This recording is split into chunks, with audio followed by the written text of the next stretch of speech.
Hello and welcome. Welcome to Wednesday night chat, my live stream. Fixing my hair here, can see it. So today's Wednesday. It is 44 degrees here in a little bit north of Philadelphia in Pennsylvania, where I'm at.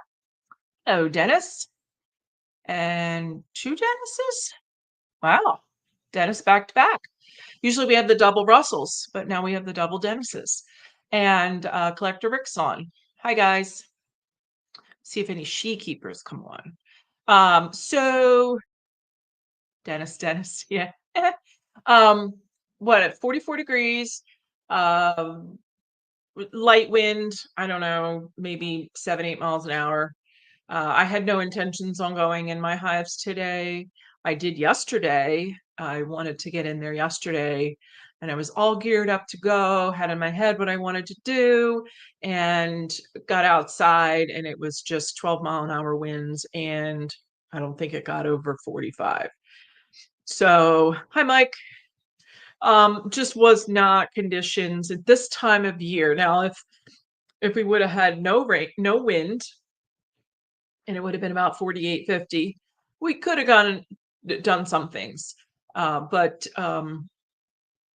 if it was no wind and warm, okay, but wind and warm, not okay. So both this together was not gonna uh, be a good situation. Where's Mike? Uh, Mikey Mike? Where's Mike? Mike Tangua? No, I don't know.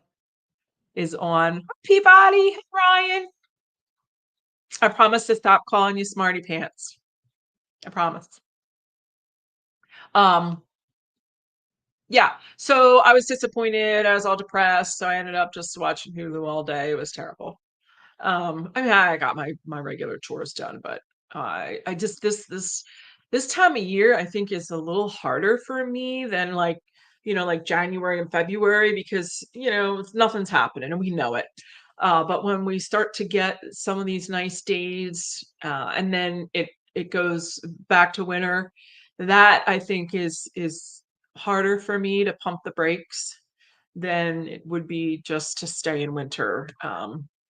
But so let's see, I've taken off most of my rapid rounds. I've taken out most of my burlap. I use burlap in the top as a tool to know what the moisture level is below my um, inner cover.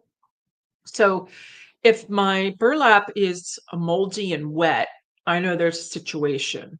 Not always knowing what the situation is, but I start looking around the outside of the hive. I pull out my white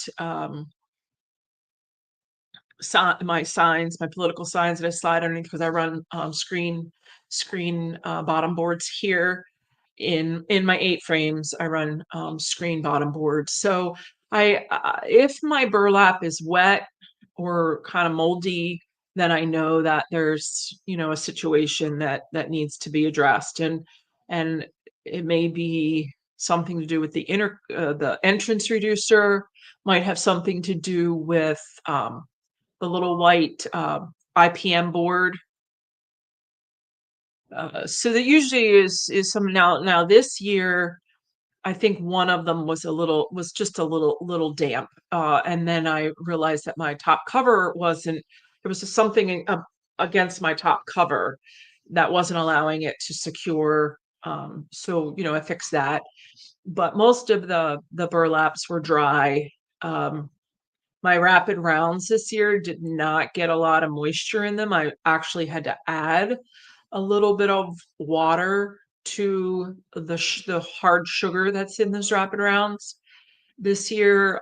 Usually there's so much moisture coming up and off the dome of the cover of that rapid round that it usually makes the sugar that's left over in the rapid round into a syrup. But this year I had to add a little bit of water. and they're still kind of rock solid, the ones that still have sugar.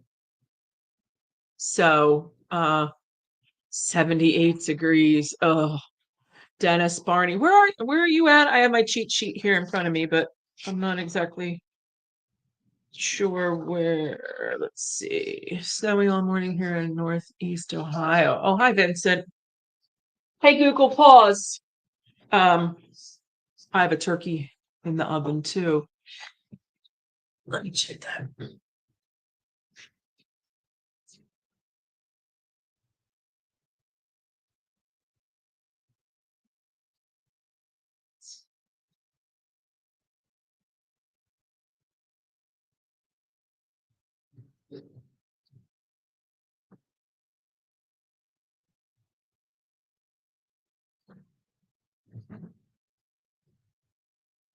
Oh, all right. So you can see all that.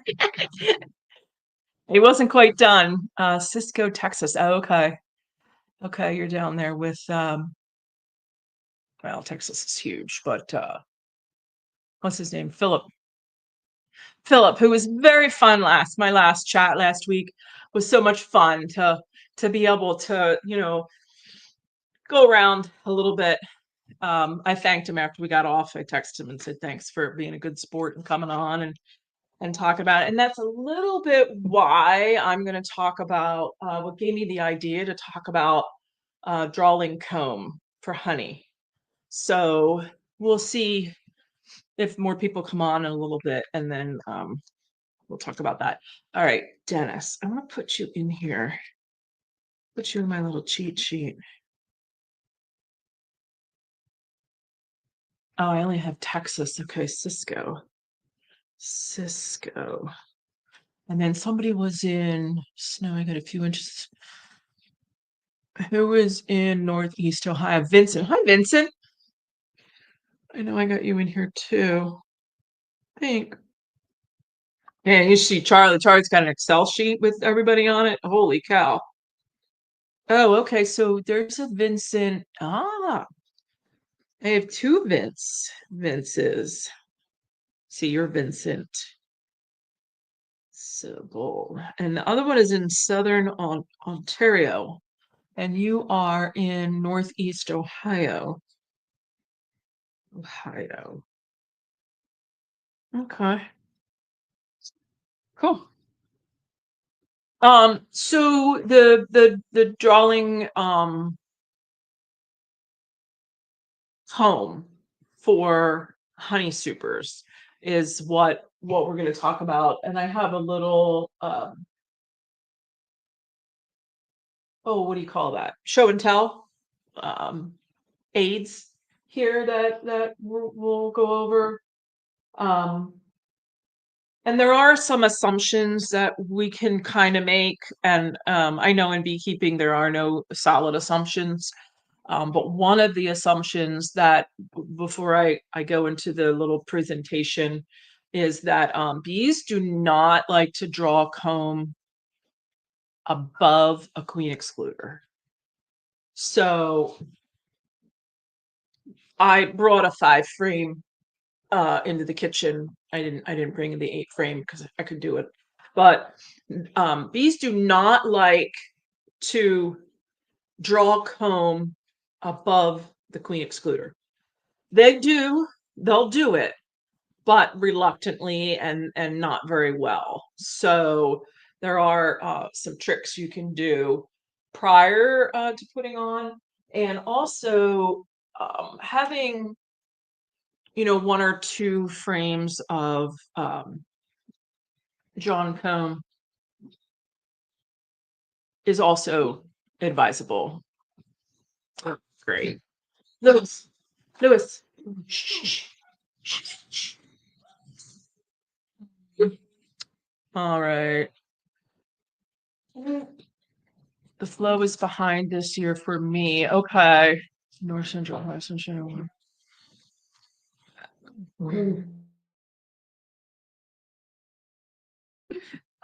Yeah, Dennis, I thought we were behind here a little bit, but then all of a sudden that gap closed real quick when when the maples popped, and they're beautiful maroon flowers now. There was one day that I went out and it sounded like there was a swarm up in my maple. It was not a swarm, but it was just so many bees that they were pulling nectar off of it. Um, I was able to get in. I think that was last Tuesday. I want to say had to be last Tuesday, and I was able to see lots of pollen and nectar in the hives. Um, but now that we had a cold snap, they might have pulled back on that a little bit. So I was anxious to get in yesterday and take a look after a week. So um, we were a week behind. We caught up, and now we might have lost some time with the little cold snap that we're having. Maybe not. But I just want to make sure April 1st is our cutoff here in Northeast Pennsylvania. If they made it to April 1st, you can consider them overwintered. Uh, so it's a tricky time. This is just a tricky time. Dennis, let's see if I can view in here.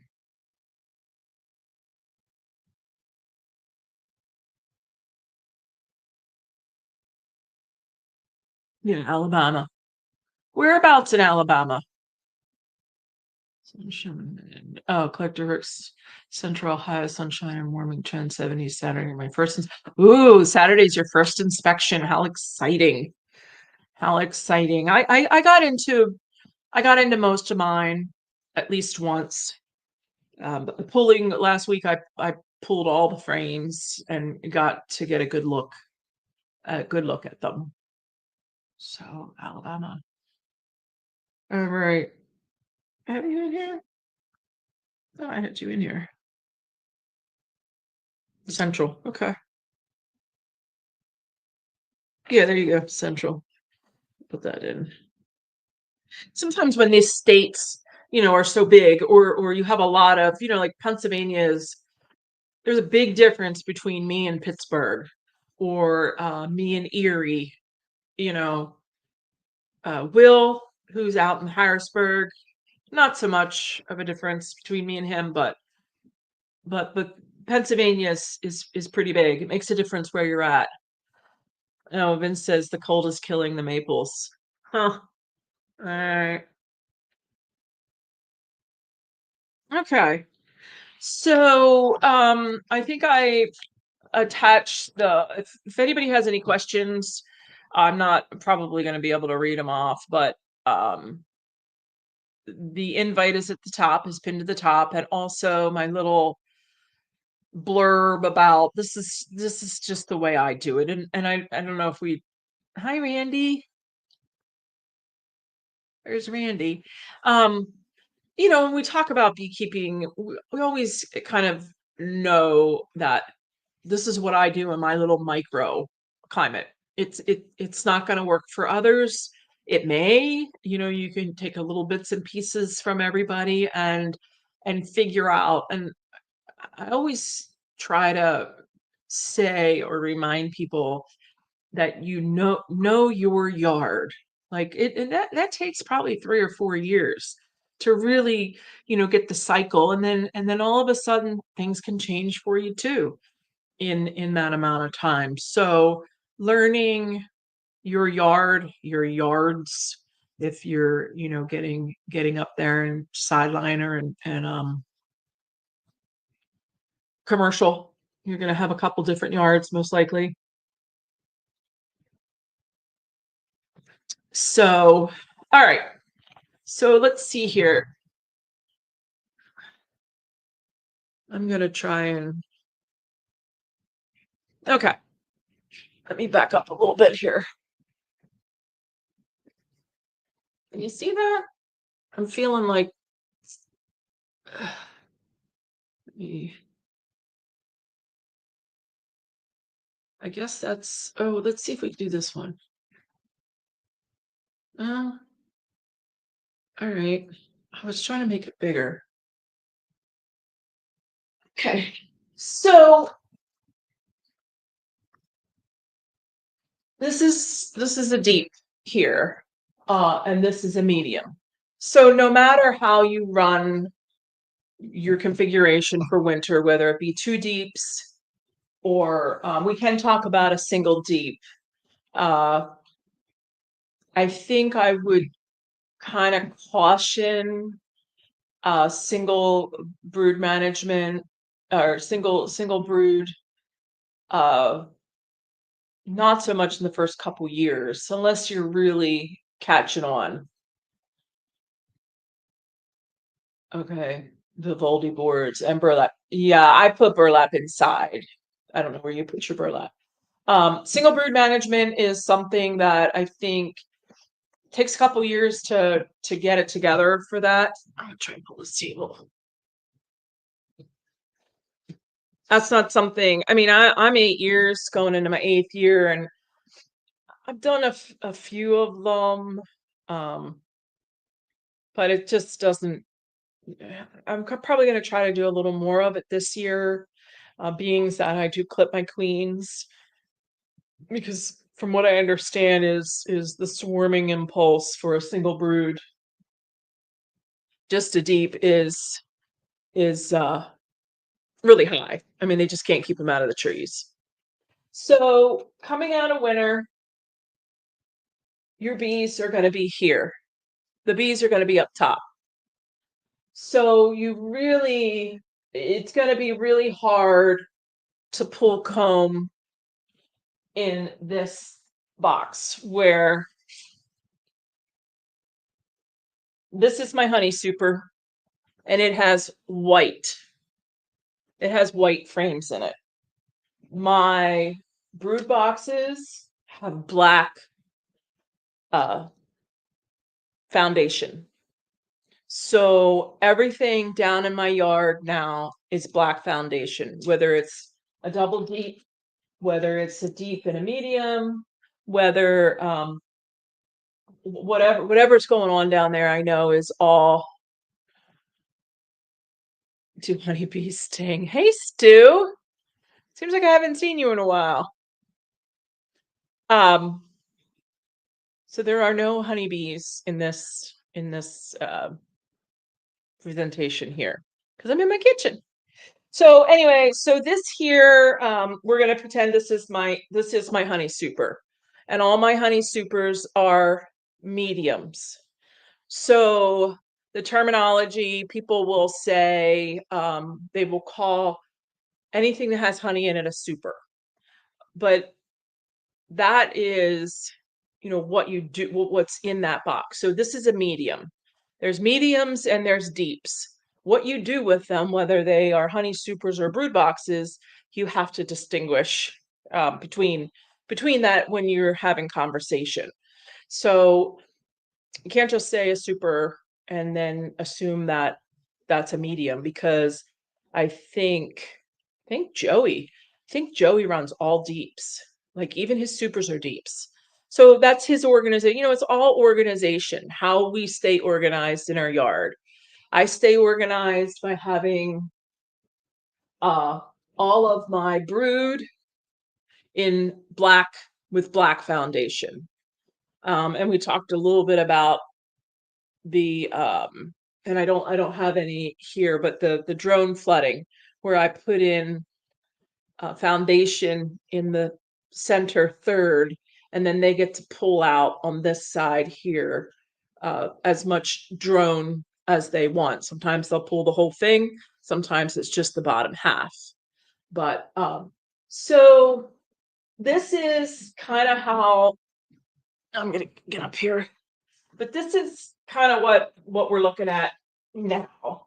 Um, if you want to see the difference for a single brood management, it would look something like this, where your bees are going to be all the way at the top. You're not going to have any honey bridge, is what they call it. You're not going to have any real place for honey. So that's why I don't run single brood yet. I'm thinking about it. So we want to wait. So this is what it looks like now in my neck of the woods. The bees are up top.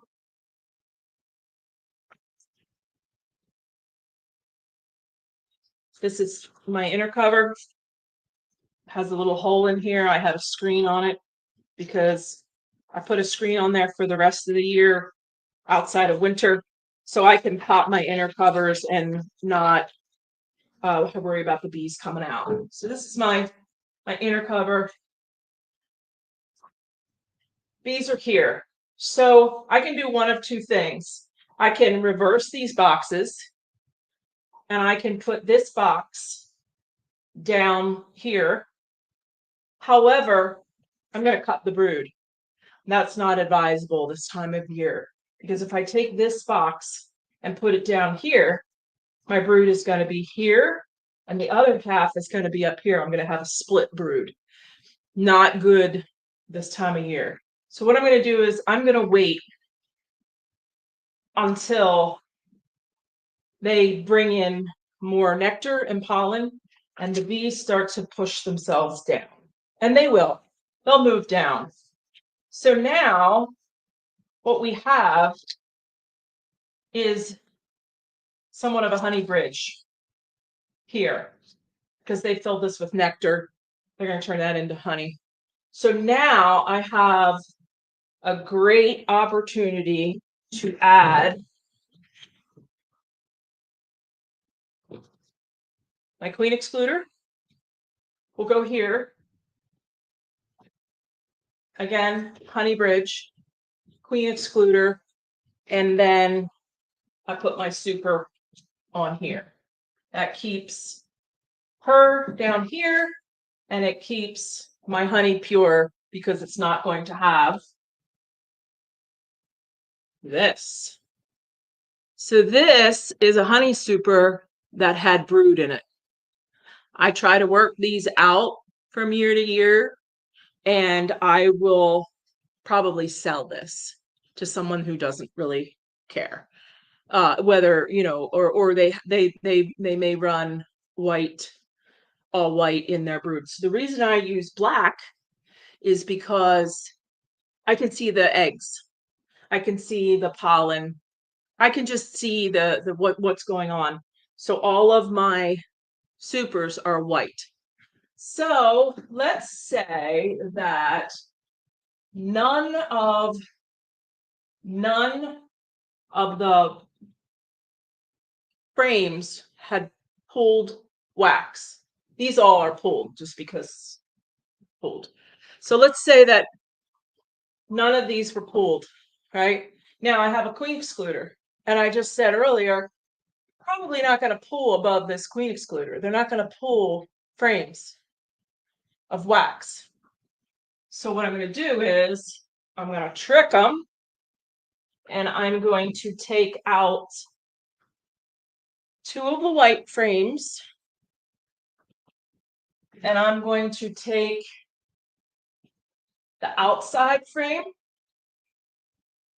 from the brood, and I'm going to set it in the center.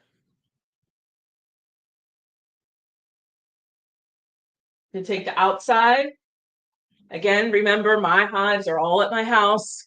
I can be in them every single day. So I'm going to pull another frame of brood, honey brood, and I'm going to stick it in the super. And I'm going to put it on top.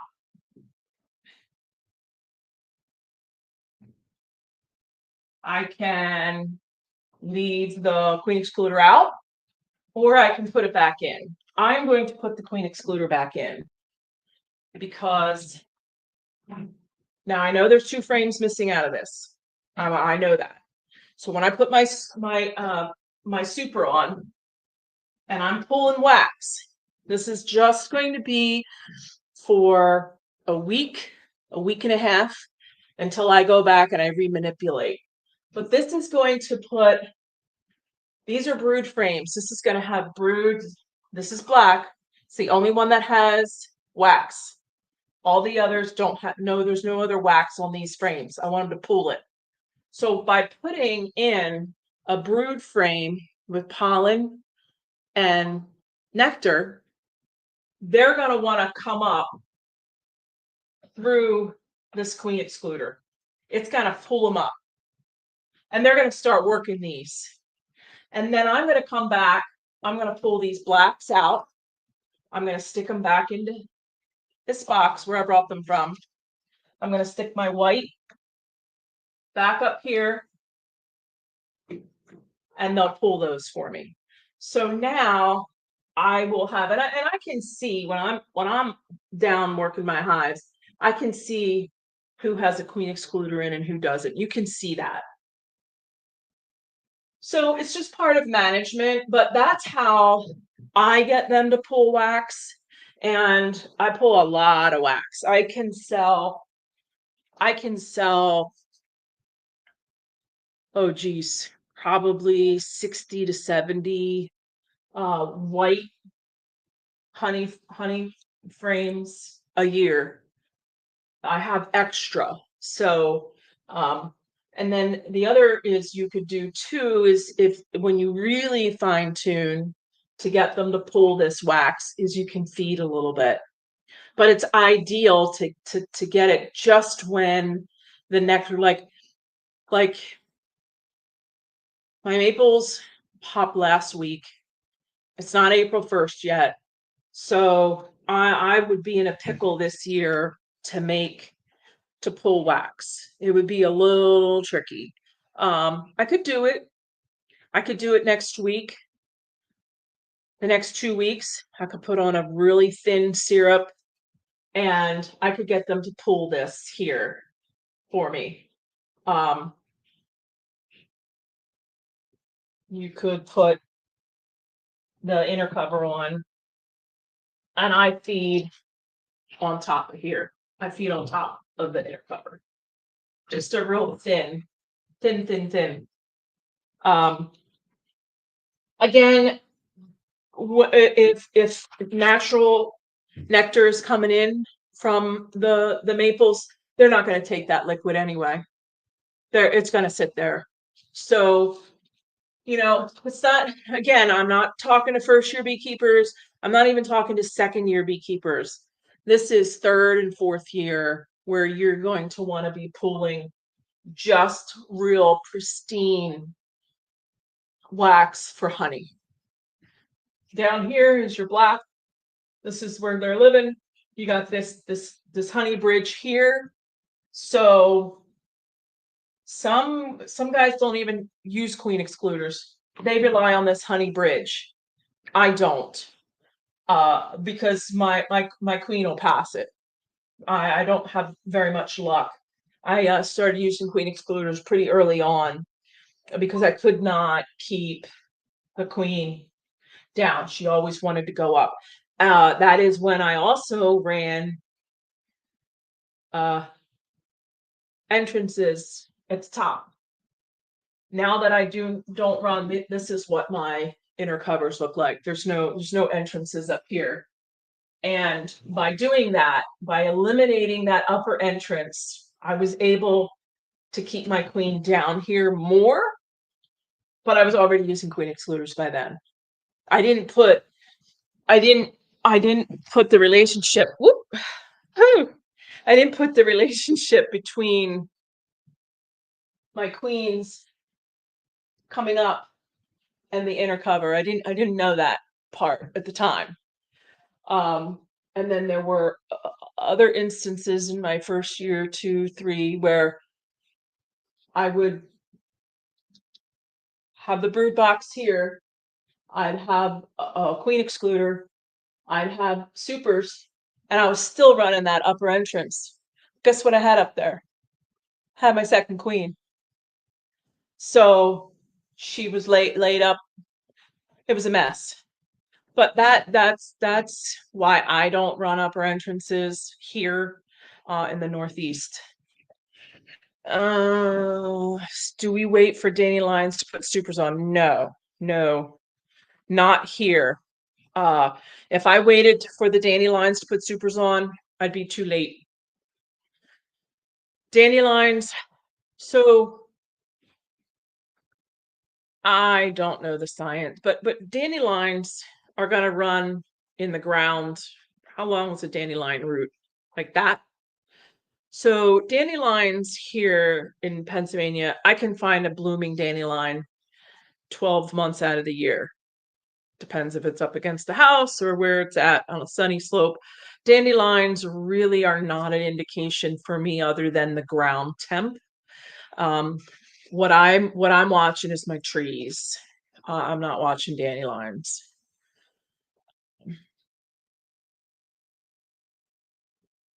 Okay, and well now Stu, he uses dandelions as an indicator.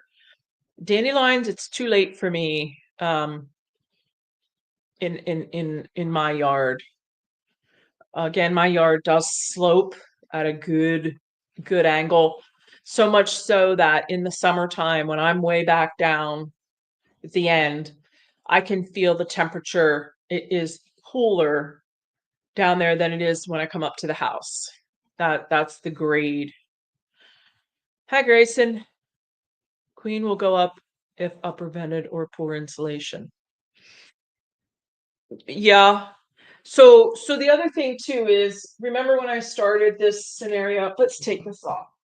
I'm getting wax on my floor. Not thrilled with that, but uh let's take this super off, and it's a super because it has white and it's a medium for me. But that box could be, on if it had black foundation in. But so let's go back to this scenario where this is what it looks like out there for me now. The bees are up top. This is my entrance here. And as the temperature warms and as the pollen and the nectar come, they're going to put the pollen out here. And then they're going to want to put the nectar around here. So that's going to slowly push that queen. I don't reverse boxes either anymore. That's something that people were doing. That's how I was taught to reverse, and it just seemed like a step that I didn't need to do. So as the temperature warms, as the maples, the pollen, and the nectar come in, these bees are going to come down, and you're gonna be able to see this honey bridge here. So she will come down because here's the entrance. She's going to want to lay near the entrance. So there's one other thing I wanted to show you. Okay. So now we have the pollen, the comb is pulled. We have enough comb. So now I'm going to talk a little bit about what I do now. I used to run a deep and a medium, and then I would let this fill up with honey, the spring honey, because I want them to overwinter. They keep this box. However, I got to talking to a guy out in Oklahoma, and he said, I'm going to switch these. So off comes the deep, the medium goes on the board, right? The deep comes up. So here I am, and this is what I was about 2 weeks ago. This is what it looked like. This is what my colonies looked like.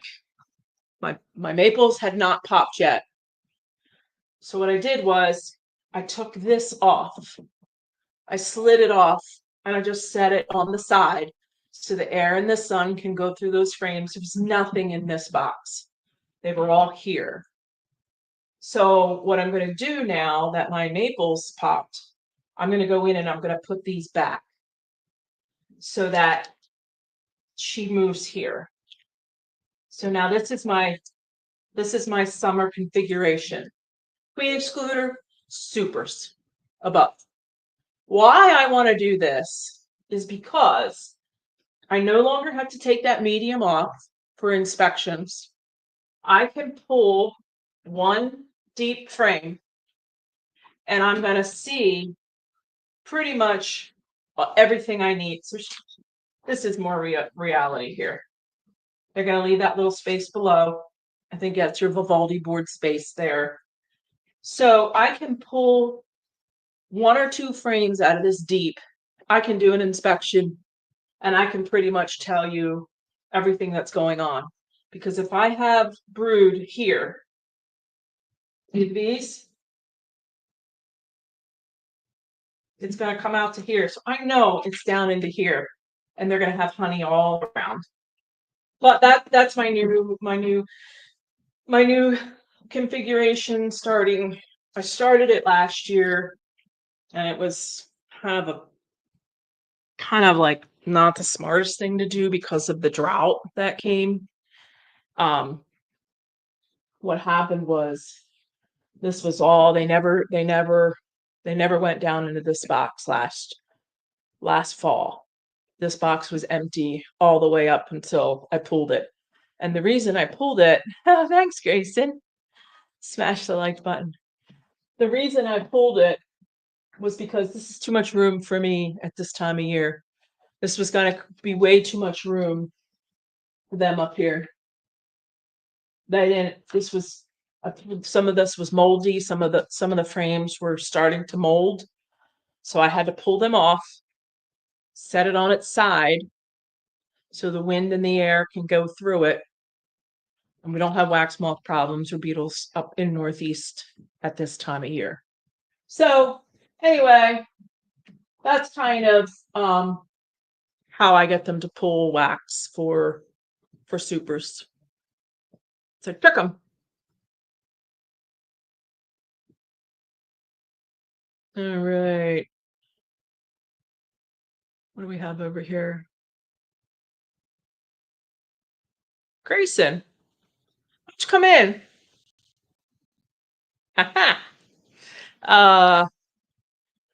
It's at the top. Who else is here? You know who's not here? Who's always here is Tom. I wonder where Tom is. Queen will go. Yeah. So I don't run upper entrances at all. I run this is my inner cover. It's called a deep winter inner cover. For whatever reason. I mean, I don't know if it has to be called that. But it's about 2 inches. This is about 2 inches. And it has a feeder hole. But I feed from here. This is my double bubble Reflectex here. And then I have it on my, I also have it on my outer cover for winter. And this here, I will put something on this to keep this on this migratory. Now I have migratory covers for my 5 frames, but not everything has migratory covers on it. Some I do. So anyway, that's kind of how I do it. The husband's coming in and out. I don't know what he's doing. What do you do? Oh, you're getting the trash or the recycling. See, he really does exist. I think people think he doesn't. But all right. So somebody come in and talk to me. I'm tired of talking to myself here.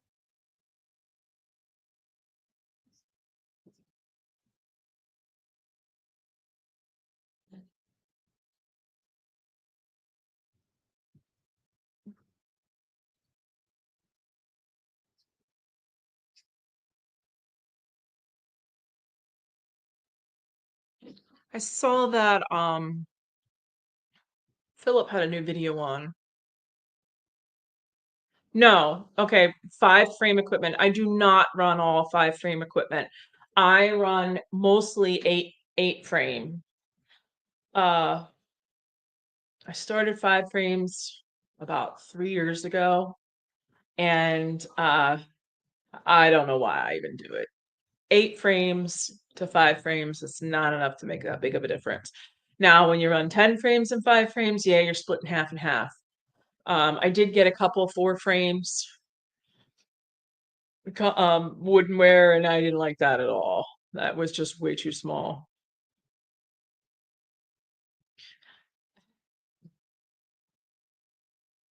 I had taken. So no, I don't run 5 frame. I don't run all 5 frame.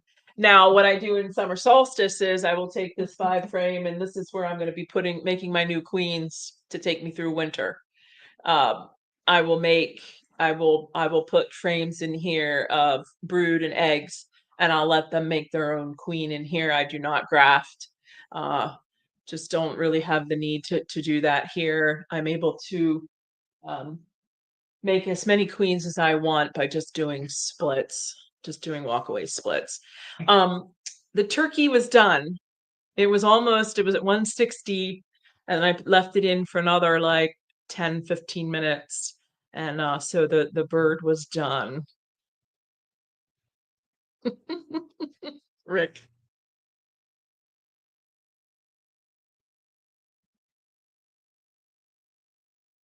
What else?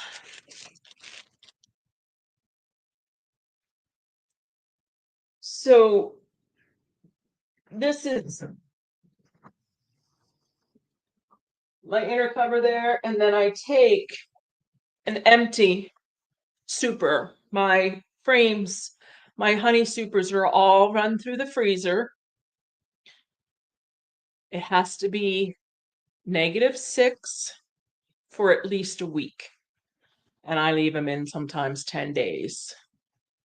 But all of my frames go through the freezer and then they get put into tubs and stored in my basement. So then this is empty. This is an empty medium I put on top. This is my winter. This has feed in it. This has my. So now I have Reflectex here and Reflectex here. So I'm creating dead space, which is going to give me my R value that I need to overwinter. This has burlap in it, and then a Rapid Brown with feed. The Rapid Brown above, the heat comes up, and I'm able to feed liquid later into the season because the heat from the brood boxes will keep the feed up here warm enough. uh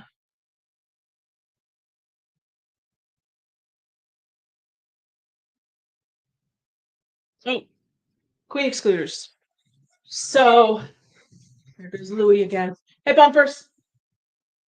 Here's the cat. Queen excluders. So this has a little bit of wax, and this could have popped off very easy today because it's cold, but I did want to leave that on there to remind Lewis. Sorry about that. I wanted to leave a little wax to remind myself to talk about this. So what I do with my queen excluders is I have a solar wax melter. I think I got it from Better Bee. So what would that be? Lyson? It was a little salty. It was expensive. However, I've sold enough wax to pay for it. Now I really don't sell wax anymore. But anyway, so the metal, not you. I don't. I guess there are plastic queen excluders, but I think those are more propolis traps. I don't think they were really designed to be queen excluders. But I put these in my solar wax melter, and these come out clean as a whistle. And then I can put them right back on. So there's no more scraping and all of that with my ooh, man, I got a waxy mess here on the floor. Good thing it's my kitchen.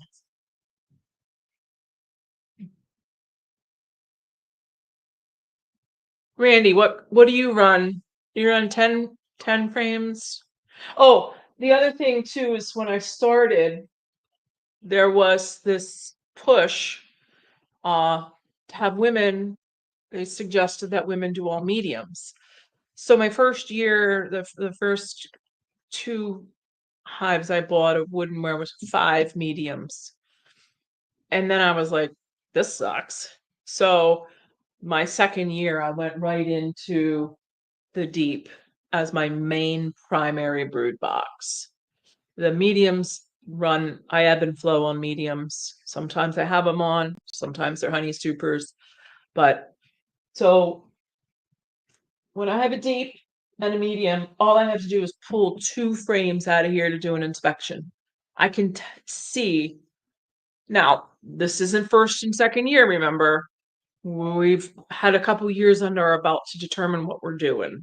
So, your first 3 or less, you better be pulling every frame, you know, almost every week to get a good idea of what's going on.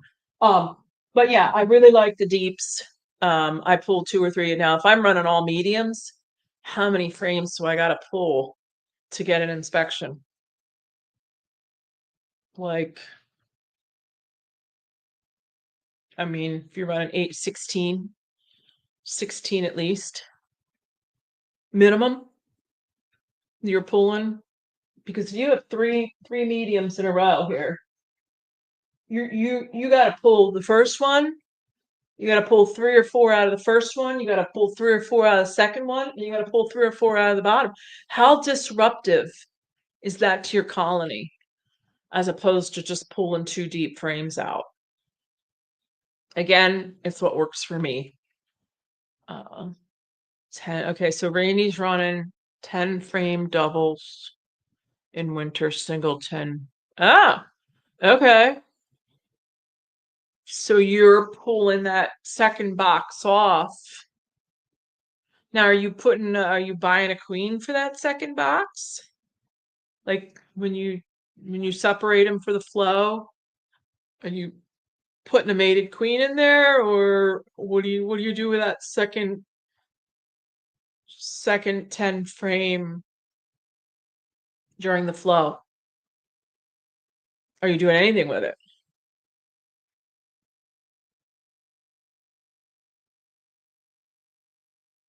Ah, uh-huh. Okay. Okay.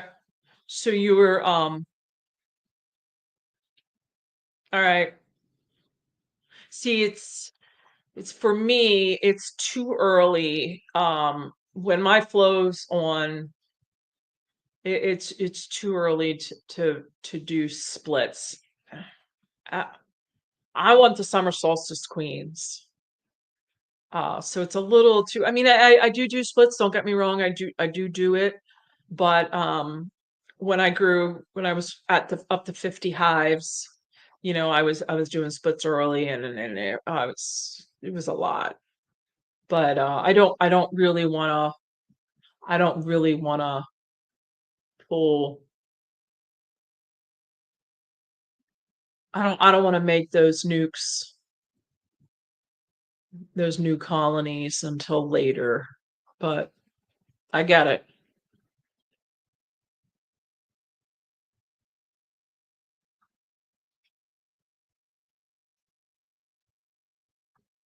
I guess you're not tired of hearing me talk yet? Mm. Oh, geez, almost forgot to run my sponsors banner here. Shenandoah, the Bill Gartner. Um, he had on, this was super cool. I learned a lot. Monday night, Bill's chat. Um, I know he conflicts a little with Grayson, but I think Grayson starts earlier, and then Bill doesn't start till 8. Um, but he had on the John from Strong Microbials. Boy, that was interesting. All those scientific terms and the gut biome and the different terminology he was using was interesting. I didn't get to write any of it down, but really, I love DFM. I've been using it for years now. I started using it because it was marketed as a product that you'd want to use in a high agriculture area. And I live next to a dairy farm. And on the dairy farm is 50 some acres of corn. And then he does winter wheat but he's a no plow. So I learned a little bit. with the no plow, he does spray an herbicide. He'll plant and then spray an herbicide. But he's very conservative. That farmer is extremely conservative, and he runs a line. I mean, you can cut that line with a knife. Um, there is weeds on one side, and there is nothing on the other side. So he's very conservative. An herbicide, I'm downwind, and I've been downwind for years. I think I've been here 7 years. My first year, my colonies we didn't have this property. My colonies were someplace else. But I'm downwind of him, and I have never lost a hive due to the farmer's practice. So anyway, back to the DFM. I started using the DFM back years ago, and I I I think it works. I think it has definitely when I start to see symptoms of virus, when I start to see um, deformed wing, string wing, um, bee paralysis, those little squeakers that run around. Um, I don't see much chalk brood because the chalk brood they're pulling out way early in the morning. They're getting rid of that.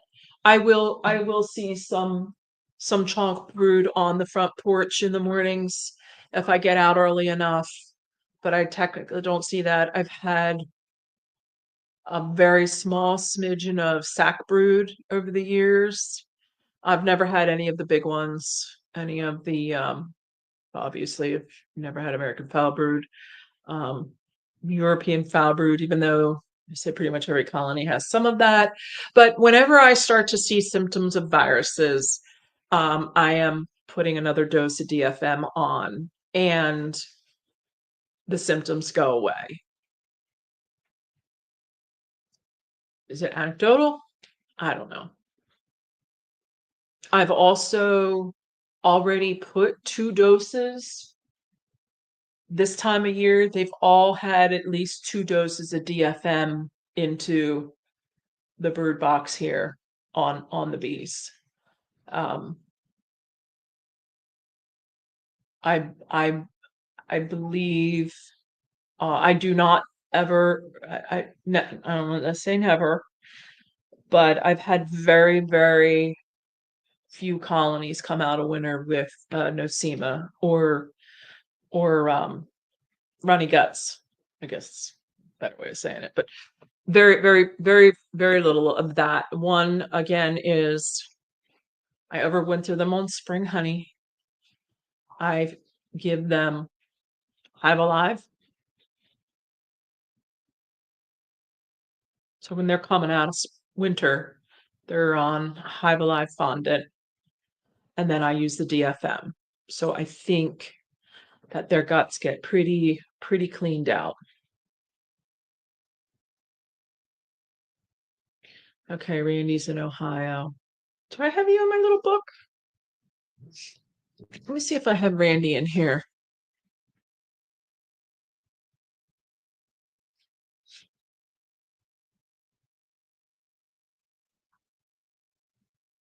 I don't. I don't think I have Randy in. Let me get you in my little book here. Oh, here. I have some notes. It says Nosema apis and Nosema serrano. I know Bill Gartner talks a lot about that, those two different. And I guess I would have Nosema apis, right? Not serrano. Serrano is a more severe. Um, the guy, if you want to learn more about that subject, the guy to check out is Etienne Taranoff up at 60th parallel. Who can help me with that? Hi, Sarah. There's a sheepkeeper on. Yeah, Bill had a really good chat. Sorry, I'm going into a couple different directions. Um, Grayson, I think you're the only one on here that would know. What's NTN Taranoff's 60th parallel. I know he's in the Yukon. His he was down at the expo. He's been down at the expo, I think every year. I've seen him 4 years now. I had him on a couple years ago, uh, talking at a conference. But if you want to learn about Nosema 60th. Hi, Mike. There's Mikey Mike. Uh 60th parallel. Yeah, up in the Yukon. But he's the guy, he's the guy to learn about microscopy. Using big words now. Microscopy and learning about how to use a microscope and what you're looking at in the hive. Hold on, go back to Randy. I want to add Randy. Clinging Farms. Okay. What you clinging to, Randy? Clinging Farms. And you're in Ohio. Give me an idea, Randy. Are you where are you at in Hi, Roy. Where are you at, Randy? In Ohio? I don't know. You might have said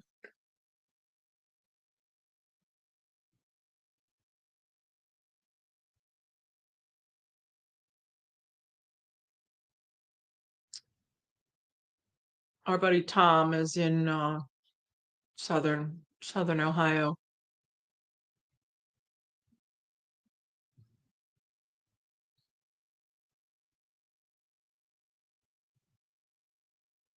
Hi, Roy. What are you doing? You're way up in. I'm gonna act like Charlie now and try to say Wisconsin.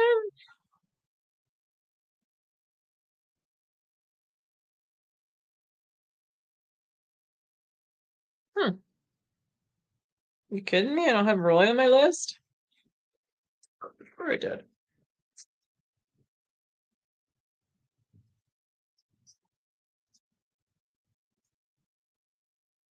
South. Oh, there's Tom. Okay, yeah. Southwest Ohio is Tom. I was asking about Randy Crop Farmer Central 123 High. Oh, wow. Crop Farmer. Okay, Crop Farmer Central Ohio.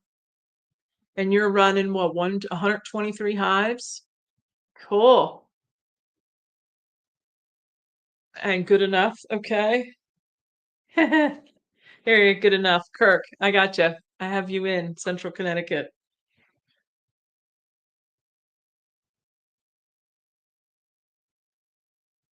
I should really put this in an Excel. Hello, Nancy and crew. It's just me. There's no crew. I mean, I have my chatters over here chatting. Um, but I'm just listening to myself talk for an hour. Oh, you gotta be kidding me. Hi, Chad. Chad. You know what? I'm gonna start another page. Lost 2 hives. Wow. Good job, Randy. No link up. Yeah, it is. It's attached. It should be way at the top. See at the very, very top, it's pinned. Pretty sure it's pinned.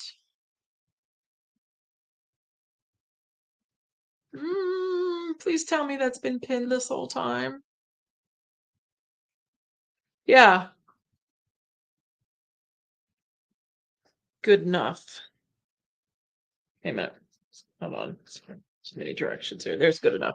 Who didn't I have on here? I had good enough. Oh, Bill Lee. Always. It has. Steve Wormuth. Beware. Oh, okay. Hi, Steve. I remember. I think I remember you from the expo, right? Beware, honey. I think. So, Randy, I want to talk to you a little bit. I want to get Steve in on my list. Steve.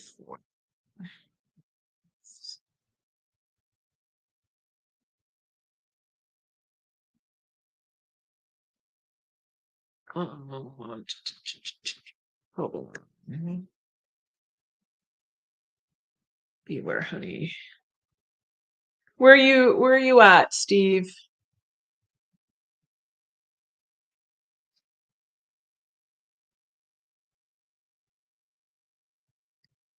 Okay. Here you go. Tom, so when I click on the link, it says delete comment, put user in timeout, ban user and delete their comments, but it's me. Here, I can do this. Let's do this again. Let's do this. Copy. Hold on. I gotta link it to, hold on. Try that, Tom. Yeah, it's in the, uh, it says to me it's pinned over in, says to me that it's pinned over in YouTube. But anyway, nonetheless. All right, it's there now. There he is. Whew. Hold on. Hello. Oh, I love your hat. That's Lee's hat. Yeah, it is. I decided to wear that one. Oh, I have I have one somewhere I wear. Hold on here now. Let me catch up. I had to go back down in the comments. Tom, I've been talking to myself for an hour. Yeah, and I was late Oh, again. I'm not used to going on chats this early in the evening. I know. I I feel get late up and towards you. work, and I start working on projects, and I say, "Oh, shoot, Dang. Are we in the same time zone, you and me? yeah, I'm Eastern." Yeah, okay. Because I was gonna say, because 5:30, that's a little too early. I don't want to be on till 10 o'clock at night. Like, Yeah, I understand. uh, you know, and I also, when we talked about what night I would go on, um, it was decided that I should go on early because of Stream Team. It's Wednesdays. Right, So if I got on a little bit, ahead of them, an hour and a half ahead of them, but if I had people on, I don't shut down at 8. Um, but just to kind of like, share the time there a little bit. right. So I did a talk. I don't know if you can. I did a talk on pulling comb for Okay. honey. And I did find when I was, see if it's this one. I don't know if I left it out, but when I was pulling my white frames for the talk, I found one that had some had brood in it. Okay. So I'll probably cycle that out. It's not much. It's just a little, but I try not to have any brood. I don't want any of that. What's it? It's a cocoon residue. Yeah, right. The cocoon. I, I, I don't want any of that in my honey. Um, Right. 'Cause I can. I try not to. I don't think I have any brood in my comb. I think since I run a single deep for brood and then another deep that's got a queen excluder in between, Mhm. they don't put any brood. I mean, the queen can't put any, yeah. So the queen can't put any brood up even in the deep box. And they might put pollen up in that deep box, but I've never had them put pollen all the way up into the honey box. Mm-mm. A little bit. Like, so if this is Yeah, the right. white. If I do, maybe it's just a little bit down here, but they really do not want to go through the queen excluder with pollen. Right, They just don't want right. to do it, and they don't want to do it. Like, I guess they could get confused or whatever, but they want to have that down here where the nursery is. you know, right. down where the And I bees don't run are. a top entrance. I've not Mm-mm. ever read any statistics where they have proven that brings more honey in. Nah, that just gives It- me two queens. I end up having yeah. a queen come back. I end up having a queen come in. Oh, I did want to. This is a hot. I just had a. So Bill mentioned on Monday about how he had. There's a term for it, and if someone in the chat remembers the name, where a queen will move into a hive and take it over. It's called something, just term for it. But Bill talked about how he had two colonies on the end of a line, a row of hives on the Okay. end. This one went to this one, and this one went to this one, and they swapped queens. And I wish Bill was on to talk about that, but we weren't talking about that at the time that he mentioned it. It was some other discussion, so I couldn't stop him and say, "Hey, what?"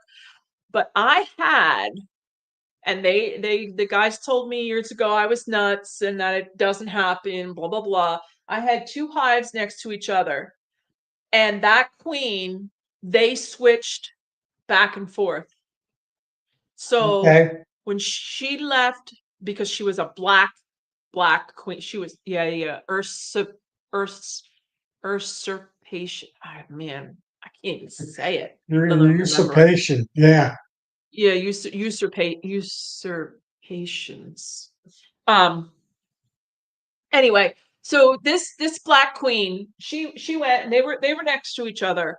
And when she went out for her mating flight, she came back into one hive. She left again for a second mating flight and came into the hive next to her. Because I didn't have any black queen. She was the only black queen I had, and I saw her in two Right. hives. And they just had a field day with me. And I was young, I was still so green. I couldn't argue with it other than I knew what I saw. So Well, sometime I'd really like Bill to talk a little bit more about that. And if when anybody you else has, when you got hives pretty close to each other, virgin queens will pick the wrong box sometimes. I think it happens pretty often, actually. 10%. Now, if you got them, I think 3 or 4 feet apart, it's less likely. But like mine, my entrances are 30 inches apart.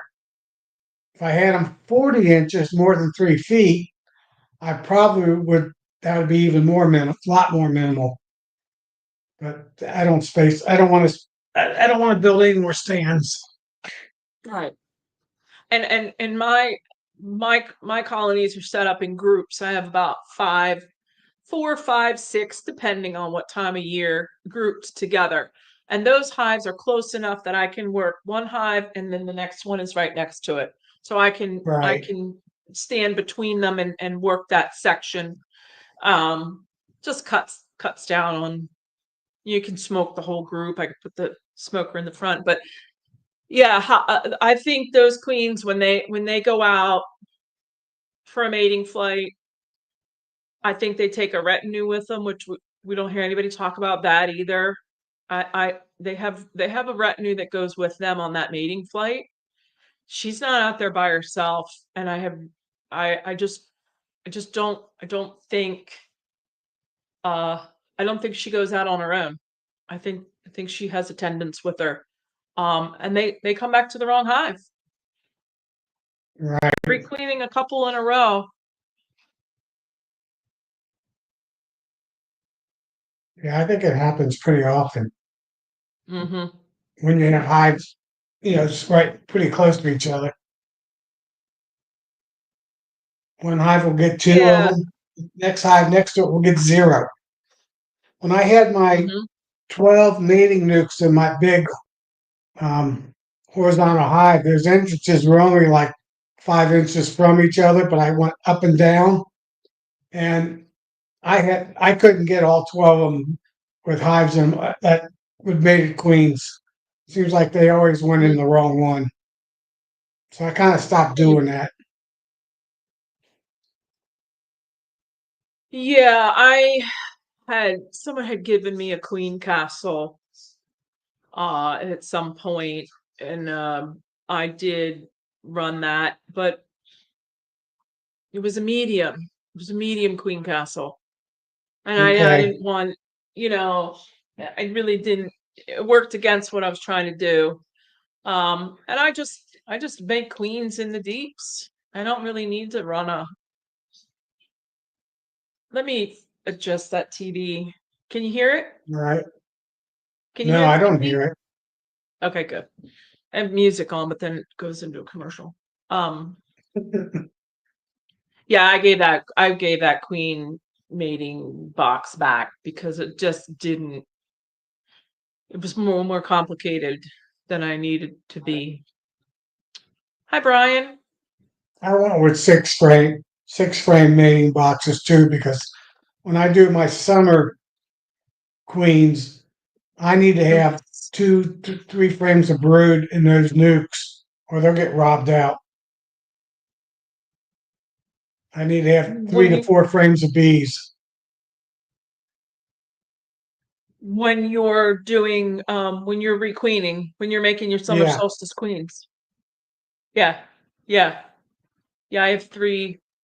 Yeah, it's easy. I mean, for me at that time of year, I have plenty of resources, and I can put right, 2 frames of food on the outside, drone brood and food, and then larva eggs and feed them 3 in the inside. now now in the springtime I can run just two frames, two or three frames, no problem. But in this one time I get after summer solstice, it needs to be four frames of bees and a robbing hits. Oh, because you're going into dearth. You're Dirt, going into yeah. dearth. Mm, About the last week of June is the basswood trees, and once they bloom, that all that's left is clover. yeah. Yeah. I had talked about how I pull this medium out. Now this is 5 frame boxes because I didn't want to bring in the 8 in the kitchen, but I took this box off the bottom 2 weeks ago, completely Okay, empty, never filled it. Took this completely off, set it on the end so it gets air and sun, so we're not getting any pests. Drop this down onto my bottom board, and now I'm right. gonna go and put this back in for that. My bees will, they'll come back down here a little bit. But yeah, last year was not the year to do what I did. But yeah. Probably next week. Yeah, probably in about another week. I'm gonna go in all my doubles. My singles are already Queen's already down at the bottom, but she Hmm. should be about now going down to the bottom on her own. If she's not, I'll Yeah. put her down there. Yeah. Yeah. Yeah. I'll pick her up and put her down too in another, once after April 1st. April 1st is our kind of Yeah, our, I mean, if it falls on a day, you can work them, but. right. Yeah, about April 1st is my same time frame, close to it. Mhm. We usually get our first swarms the first week of April, usually around the third or fourth every year. My Pretty good. earliest swarms were May 6th, first week in May was my No, earliest no, I'm swarms that not talking I. about mine, but somebody in the Southwest Ohio will get us have a swarm in early Mhm. April. And the main swarms start around the third week of April, maybe the end of April. Yeah, now that I clip my queens, it makes a big difference. But in my first couple years, I mean, it seemed like I was catching a swarm every day, and I didn't mark my queens or clip them, so I just assumed they were mine. However, now that I do mark and clip, there have been swarms that come into my apiary, Oh yeah, and now is that second queen? Because I come out with a lot of double queens. Is that second queen leaving, or is it really a swarm's coming past and then coming down into my apiary because it smells like a good place to live? Last year, I Yeah, I watched go by two temp. swarms. I watched two swarms fly in, go Okay. right into my boxes, my empty boxes. Mhm. I'm gonna set up. I had dead outs this year. I normally don't have any dead outs. Maybe three my whole but I've got dead outs this year, so I'm gonna Yeah, be setting these five framers out and around. I really don't have much out there as far as buildings or any kind of, it's pretty much open and the next to an open field. But um, I would love to have something come in one of my boxes. I mean, I think that would be. I've never caught a leave them swarm right on. in a box. Yeah, A shaking amount of trees. I leave them right on But the Randy, stand, and if well, they you know come what? before I make a split, they Um, fly in.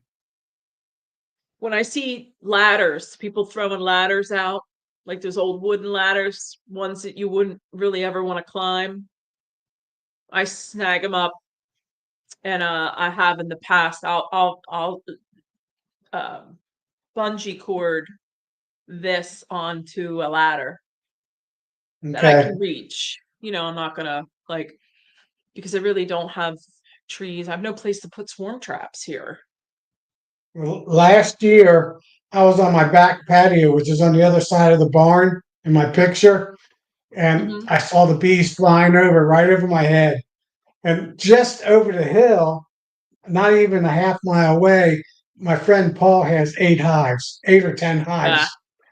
And I know what hive, I know it came from one of his hives because it came right his direction, flew right over my barn and went right into a hive that I had on that stand. So I Ah, actually I filmed a lot of it. I think I did you posted it on YouTube. did you call them and say thanks for the bees? Yeah, I told Paul, I said, I think one of your hives just swarmed. He goes, man, I just checked them 2 weeks ago.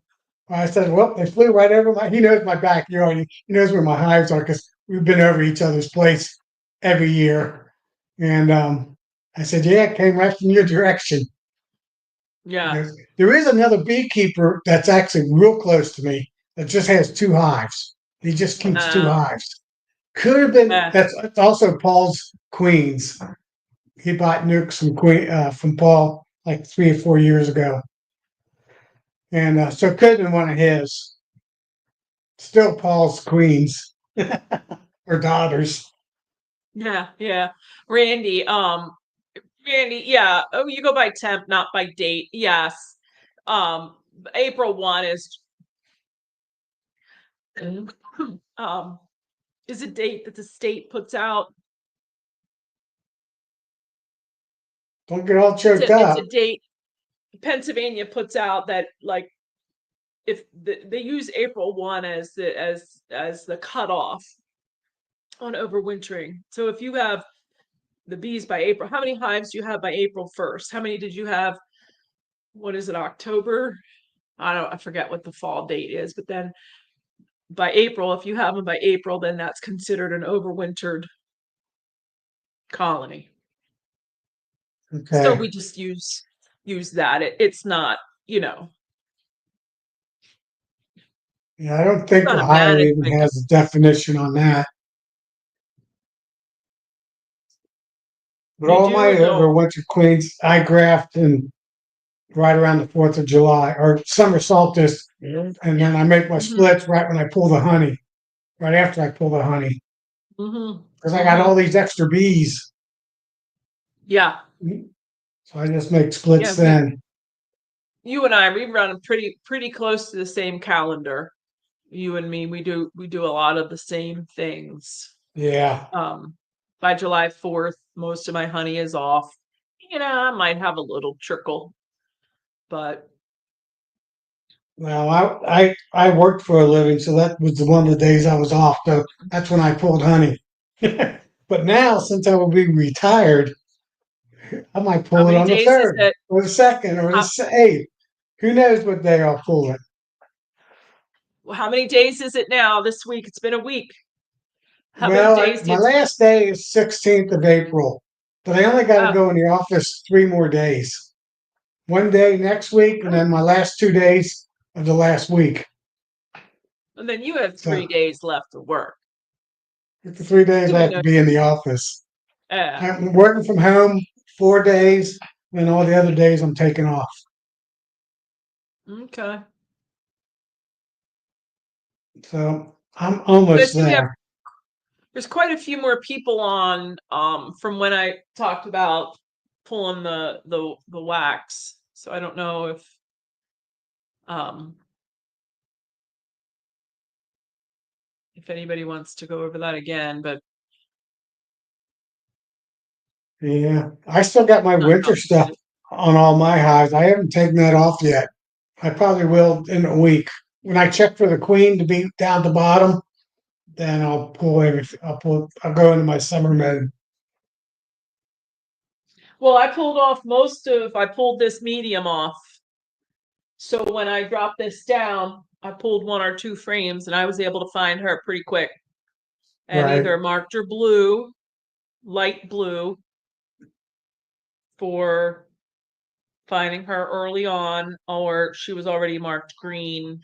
Some were fluorescent green. So that is a real year. A year now. Actually, this could have been her actually her second winter for all I know. Right. Yeah. Thanks, Steve and Vincent, Sarah. Yeah, now you Getting can start there. living. So 6:30, I'll be able to make more often too because I won't have all the projects after work because I'll be able to do them during the daytime. Yes. Yes. Yeah, I've been bees full time. I think this is my third year of full time working bees full time. Okay. So, I don't think I'll get any more hives though. I'll set up my 5 hives on my second place, and that's it. Those were the ones I lost mm, them all. That Sterling leak, I need to make splits and take them over there, or catch swarms and put them over there. I'll probably do swarms,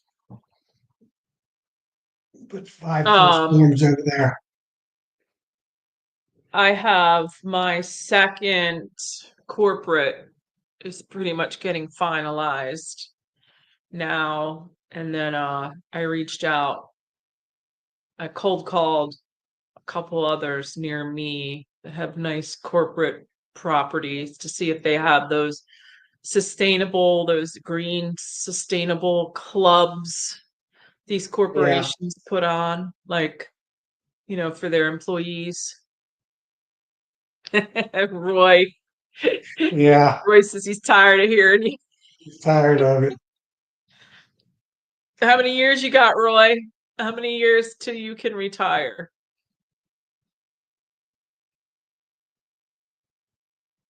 I put my years in. I started working when I was 13 years old because Oh, I that's know. what that's what that's what German families did. When you turn 13, you're a young man and you can start Yeah. working. Well, we worked. I mean, me and my brother, like, we had paper right before that, we had paper routes. Yeah. And then there was it was a bindery, whatever that means.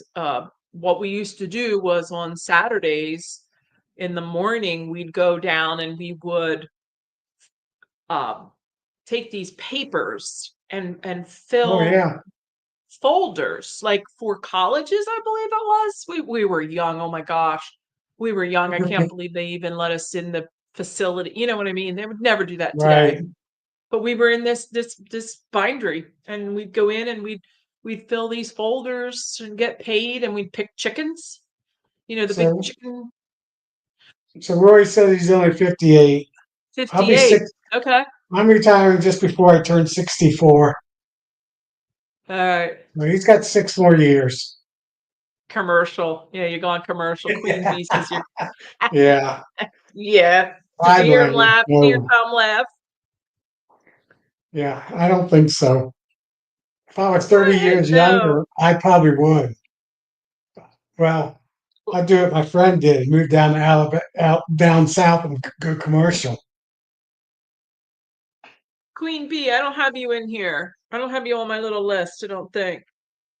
Tell me your name and where you're from. Yeah, I don't know Queen Bee either. Roy, there's a lot of us that are the same age on these chats, and Yeah. it just pops up. Um, there's quite a few of us. I'm 58. I'll be 59 couple weeks. But I think Philip is, I think Mark, I think there's a bunch of us that are real close. And then you have the leap to 65, like you, Charlie, there's a Bill, a bunch of you that are like around that age. Well, when Social Security came out way back a long time ago, 55 was early retirement and 62 was full retirement. That's what they told Yeah, us. Yeah. that sounds about right. Yeah. And they And told us then that there they was no changed it benefit. to 62 and 65, and now it's 62 and 67 for Seven. me. So I'm going to get out before they even change it again to Yeah, there's 80. someone's wife who's retiring at 57. I'm 56. Yeah, yeah. Um, I know this is going to be controversial, and when I say it, I'm going to say it anyway. I think women should be able to retire at 50. I think everybody should be able to retire 50, 55. Hey, Right, I'd say Danae. about 55. Hey, Danae. What do you think about women retiring? I think women should be able to retire legally on the books at 50. My wife's still working. She's going to work one more year, but she's a year younger than me. So she's going to retire at the Hmm. same age, 64 Yeah. years old. So, but I won't take Social Security. I got enough saved up I could live for a couple of years before I need to take it. Jack and Danae. I'm sorry, Jack. I seem to leave you out a lot. Don't know why. Hey, Jack and Jeanette. 41. Not He's a yet. youngster. 41, not yet. Not yet. But I think 50. By the time we're 50, I think we've, yeah, had many full-time jobs by the time we're 50. He said it's good. Okay. Jack and Danae, you remind me of Matt and Sandy. Like, Yeah. yeah, it's a joke. But He put a YouTube out today. did he? Yeah, Oh, about I gotta look. something. I watched it. Huh? I made a comment I too, and got he caught up. commented back. Oh, he was just, it was just a short. His Yeah. bees were buzzing. His bees were flying in and out, bringing in pollen. And I commented, I love that sound of the bees Oh yeah. humming. When I was when I bringing this stuff in the house, man, oh, it's just got the wax and this and the honey and all that's just Oh, oh. yeah, the full experience. That's why I love seeing swarms flying right over your head. You can just hear them. I mean, I heard them before. Then I looked up and said, "Oh, there's some bees coming." Oh wow, Rick. Okay. 26 years. Equal rights movement. Yeah, but Roy, yeah. It's it's it's it's not that's not a Wow, thing that you're mentioning there. That's not a thing.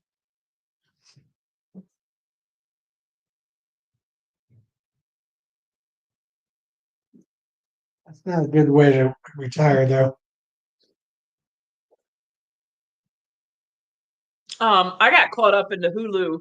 I was on a Hulu binge yesterday after I was all ready to go out to the hives. I had my mentee come in. I had, it had been a week since I was in them and I was all ready to go. And I got out and it was 12-mile-an-hour winds and like 46. It's like not happening. uh, I get so grumpy. Like when my plant gets swore, like this time of spring is it's harder than winter, because you kind of get geared up to go do your thing and then get caught stuck. You get- I put Mother some Nature wants honey to. buckets. I put some honey buckets out for the bees to clean up, and they cleaned them up, and I stood them up, and I left them outside. Well, now they got like 6 inches of rain in them just in the past 2 weeks, and we're supposed to get Sunday. We're supposed to get another almost 1 to 2 inches. So in the past 3 weeks, we're Mm, going to get like 8 inches of rain. I got grass seed I want to put down just in spots, just a little, just to do some of my paths down back. And I still didn't do that yet, I put some but down. Got some ruts on my hill yeah, on the other side yeah. of the barn. I have my golf cart and I have paths down through the apiary, and I put um clover in the center paths Okay. so that you have this white, yeah, it looks pretty cute. I gotta dig out I have to dig out my tub of seed.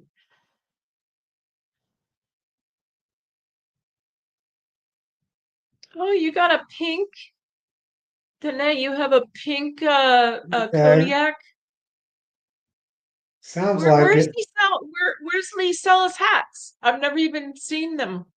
He gave it to me. Oh, okay. At where did he give it? To? Hive Alive, maybe, or last year at Yeah. No, at he wasn't and had to would have had to been last year he wasn't there. the year before. Yeah. I think maybe the year before. I don't think I knew you then, Tom. I don't think I knew you the year before, like in 23 or Yeah, 20 maybe not. January of 24. I don't think a lot of us really knew we were all there, like, Right. and we were coming on the lives and stuff, but not often enough. I think the first year or so, even year and a half, I never said a peep, nothing, Right. never talked in the comments, never came on camera.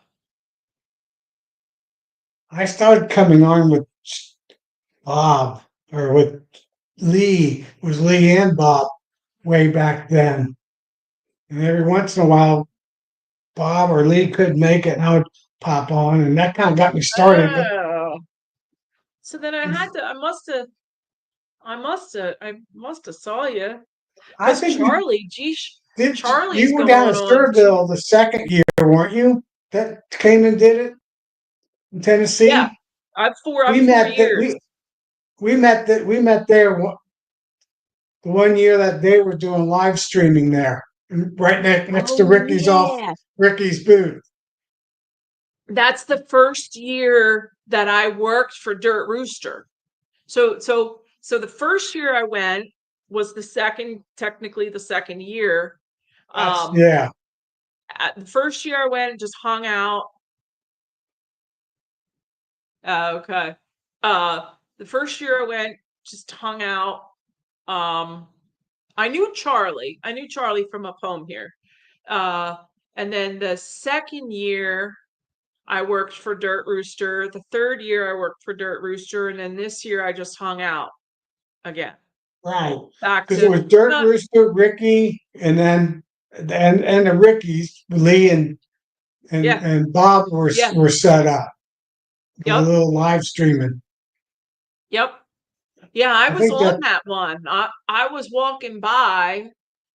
I was because when the speakers were on and there was nobody at the store, at Dirt Rooster store, so we could kind of go walk around a little bit. And I remember walking past and Lee Lee calls me Miss Nancy. And I was like, oh, and then I saw we were on screen and I was like, oh, yeah, it was kind of funny. I was standing there right next to Ricky's booth, and Ricky and his guys had to leave the booth for a minute, and I didn't know it, but they left the booth a little bit. where I sold two horizontal hives where they were gone. That's when I got to know Ricky You're pretty good good. luck. Ricky You're came good back. I said, "Well, I luck. just sold these two." He goes, "You did?" I said, "Here's the people who's buying them." It's funny. Oh, Yeah, yeah, that's that how I that got to know. it was busy, man. Dirt stand was, oh man, it got so busy when the crowds, when the speakers, Yeah, uh yeah. I think that first year I went saw putting in the speakers, but the last couple of years I go to about one or two just to sit down and take a break. well, the first year we could hear the speakers while we were in the show, remember? Yeah, The speakers were all kind of in one part, and then we could be in the trade show and hear the speakers at the same time. But you can't do that anymore. no, I drove first 2 years I drove down, and then when he moved to Kentucky, it was 10 and a half hours. I could barely do Silverville. I did that 2 years, and that last hour and a half, it would snow. 2 years in a row, it would I snow, rain, snow, and at the end of, after 8 hours, that's rough. So there's no way I was doing 10 and a half hours. There's no way I could do it. So I just fly, which is super cool. Keeps me from spending too much money too. right. Yeah, Kentucky's so close to me. Not even a 2 hour drive, hour and 45 minutes, Dog. and it's so easy to take my truck down. And every year I filled it up so far. First 2 years, Hey Clay. because Yeah, the first 2 years I bought a lot of stuff. I got to But meet now I Clay don't. this year for the first time. We talked a Hmm? lot. We talked a lot at Nabby. Yeah, you Clay. and me. Yeah, yeah. We hung out a lot. Yeah, yeah, yeah. And we hung out with we met Matt and Sandy. Yeah, Matt and Sandy. Alicia. Poor Alicia. Alicia. And of course, well, I knew Realtor Charlie from Alicia.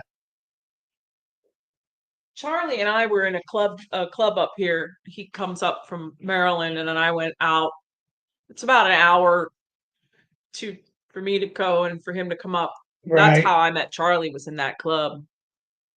From splitting hives this in your area. Okay, Roy. Um, I'm a little ways out yet from splitting. I try I really try to get my honey flow in before I split. Uh so so Yeah. I kind of do I kind of split for summer solstice. Right at the end of the flow, I'll pull frames and put them in a five frame, but I don't do queens or anything. The only But time I'll I'm a split is little if I find swarm cells, and then I'll just put a I'll put a double screen board in yeah, and move her up with a lot of yeah, bees, and then I'll just go down in the bottom box, either cut the cells out if I want to make queens or kill them, and then recombine them all within 2 days, all within a day, 2 days, yeah. So every, overnight. I sell nukes here, Pennsylvania, and I think I have about, I forget how many I have sold, maybe six or seven, eight. So those will move out. I'll take those out, and then that's kind of a split. That's kind of my Right. requeening, and then I won't again until until the flow's all but. If I'm taking honey supers off and I'm able to get down close to the brood, I'll pull some, but I usually try to. It all is happening all at the same time for me here. I requeen most of my hives. My goal is all the hives, but like last Yeah, year, I couldn't graft until the end of July. I couldn't remember why, but I didn't Mm, graft. I think it was super hot. It was like 100 degrees. mhm, So I waited a mhm. little bit. And then when I waited, my return was like 30, 40%, made it. So I didn't have enough queens to requeen all my hives. So I got some second flow queens in a few of my hives this year. So those I want to sell, get rid of because they're swarm. Well, yeah, so I'll depending on what I come out of winter with, whatever that number is, I'll sell off the nukes. I'll move the old queens out that way because they want overwintered queens. So I'll Right, move out the old queens, start new hives in those, and then whatever I have old overwintered queens, I just sell as a set, which is two frames, two two brood yeah, frames and a queen, or I'll just sell the queen out.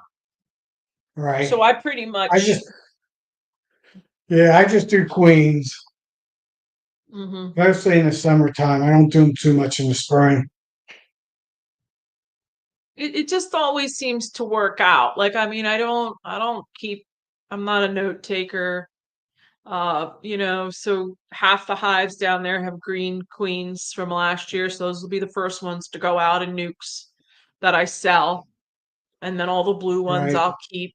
And then the dark blue ones those are my summer solstices, the dark blue ones. Then I'll sell out the light blue ones from spring, you know. Just always seems to work out for me here. Yeah, I So, got seven. I only sold seven nukes so far this this first round, but I'm probably do a second round and sell more at the end of May if people want some.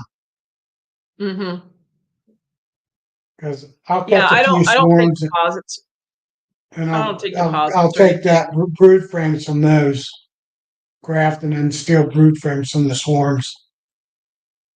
That way I Yeah, don't mess up my Roy, honey. this is ditto, ditto. But split, I mean, sell off the nuke, equalize, and then you could stay ahead of the swarming. Yeah. I don't do too much equalizing. If I got No, a I do. weak hive, I'm just pinching her and putting a queen cell in. Mm, I've never pinched a queen yet. I don't I don't. accept. I don't. If a hive needs brood because it's not big enough, there's something wrong with that queen, and she's getting Oh, replaced. well, I'll push her back. I'll push her back down into a 5 frame. Like there's a Well, week ago when I was down. That's one thing I did want to look yesterday. I wanted to see if anybody was three frames. I was gonna push them into a five frame, right. and then they usually they pop they fluff out for me when I do that. If I run about 6 or 7 resource hives, so I'll take a good queen from a resource. I'll pinch that queen, and at the same time I pinch her, I'll put the new queen right on that same frame, right where I pinched her, and they're accepted right in. Hmm. And then Yeah. versus equalizing, because they'll catch right back up if it's a good queen. And then I put a queen So good cell enough. back in the resource hive. So good enough asked, what do you do for swarm prevention? Um, I clip my queens for starters, so she ain't going anywhere. And if she does swarm out onto the ground, I've had them lift off the trees real low, about maybe 20 feet. I have little trees. I'll put that box in a 5 frame. I'll put that split in a five or that swarm in a 5 frame. They'll pull fresh wax for me, and then where they came out of, I'll go and look and make sure there's only one or two cells in there for a queen two, usually two, and then they figure it out, and then that's how Right. I. But I I'll typically I'll relieve congestion. too. You know. I typically requeen my summer solstice queens, and queens that are in their first flow will not swarm 99.9% of the time. Chris Warner Yeah. said in his 20 years with his 10,000 hives, he's had one. So it's very rare that a new queen will swarm, a brand new queen. It could be an overwintered queen, but never gone through a flow will swarm.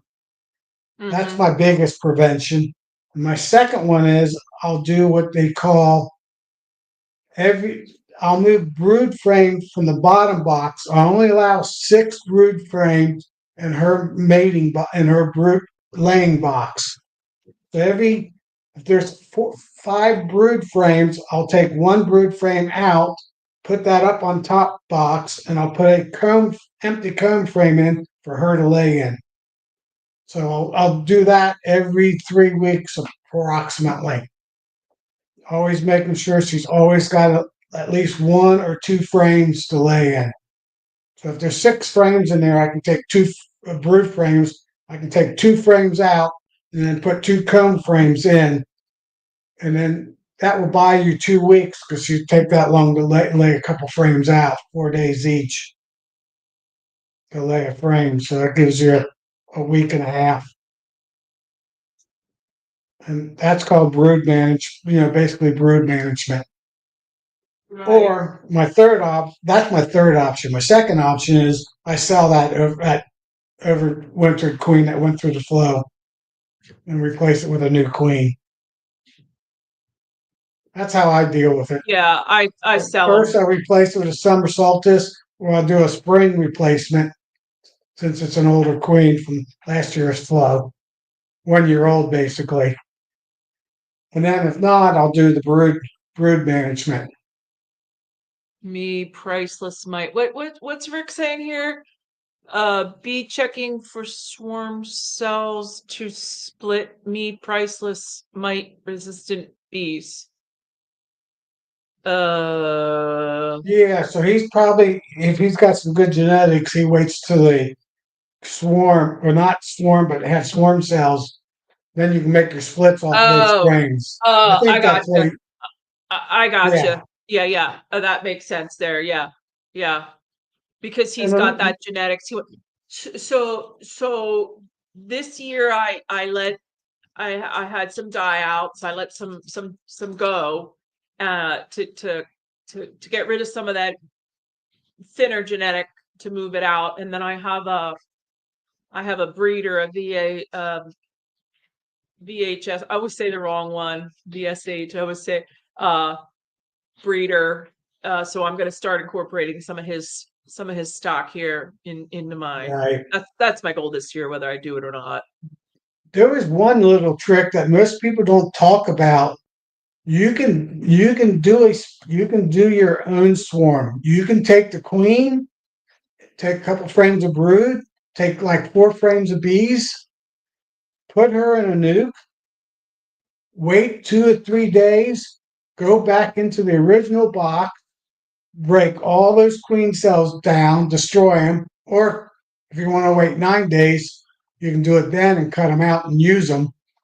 But then you can take that nuke and put it right back into that box, and they think they got a new queen, even though it's the same queen.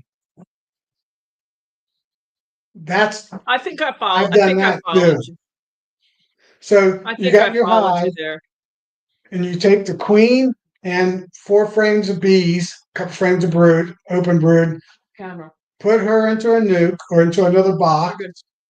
Then wait a couple days because you can't see queen cells until like the 2 or 3 days. Then you can go in there, shake the bees off the brood frames that you know you got eggs and larvae on left over, kill all those cells. That makes them queenless. They can't make a queen. Then you take your four Oh. frames of bees and put them Mm-hmm. right back into that hive.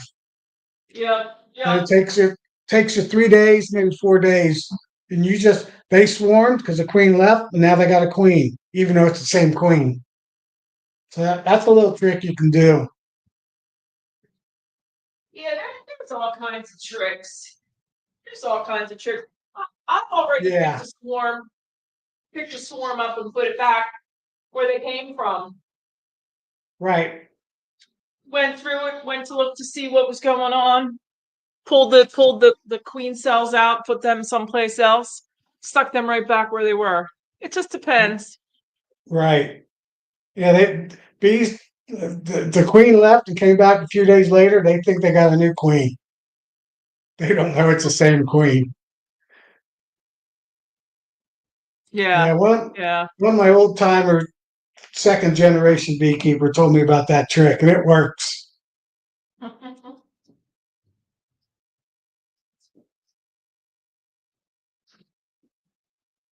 So if I need queen cells, I'll wait 9 days and then I'll cut them out of the frames, and then put the queen back in. But I do my own grafting. That was my old way of doing it. Now I just graft and destroy all the Yeah, queen cells. I have no desire to graft or learn grafting or to do grafting. I just don't need to do it. Like I've always been able to to I don't know. I just never needed to do it. I've usually have more queens than I know what to do with, Right. and sell them off at $40 a Right. pop. I made a queen. Well, I give versions away, seems like every year or two, to my neighborhood friends. So, Tom, you got a queen? And I said, well, I got a virgin. Should be emerging out here in 3 days. Come and pick her up. Yeah. 'Cause, We like when don't I I graft, just I'm going to graft on the 16th, no 17th of April. My first graft. I'm going to do probably 18 cells. It won't be a big graft, just a small 18 one. It's just the first one of the year. And I'll probably Mhm. get 10 or 12 cells made out of that. And that'll be I'll make my nukes up on the 28th. And those queens will be 13 days old. And then I'll put queen cells after I take the queen out. I'll put queen cells in to replace the Hey, queens. Larimar. Larimar. I don't have your name. Is it Doug? No, that's not Doug. Oh gosh. Steve? Larimar. I don't know. I don't have anything after his name in my book.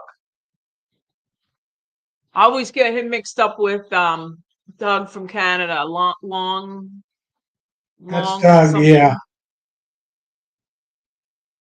something when I see him.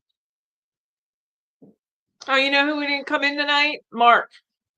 Mark's Oh usually either yeah. in or on or something. He might be rolling his wheels.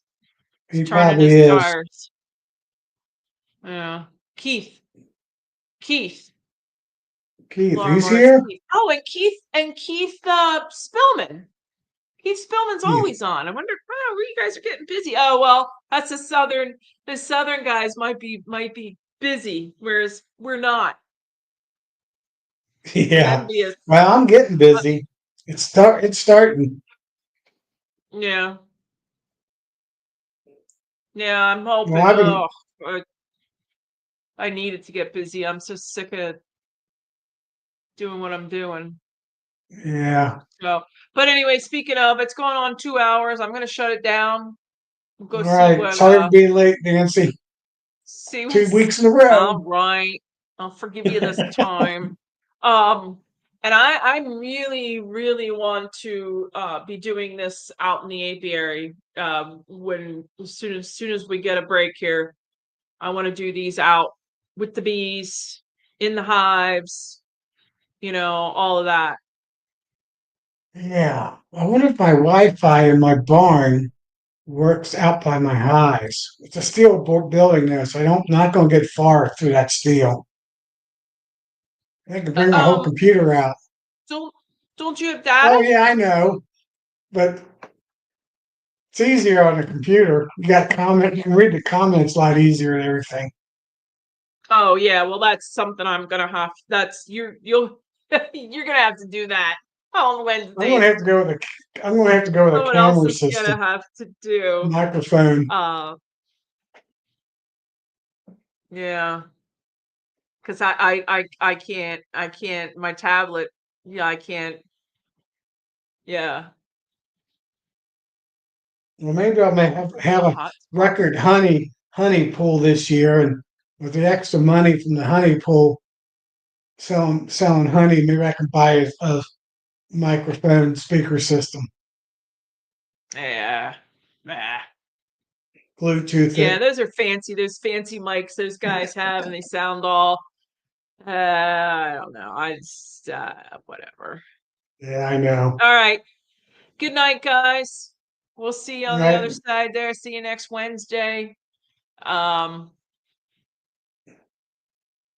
Charlie's Friday night, Bill's Monday, and everyone in between. All right. Yeah. Good night. All right. Night, everyone. Good night. Bye.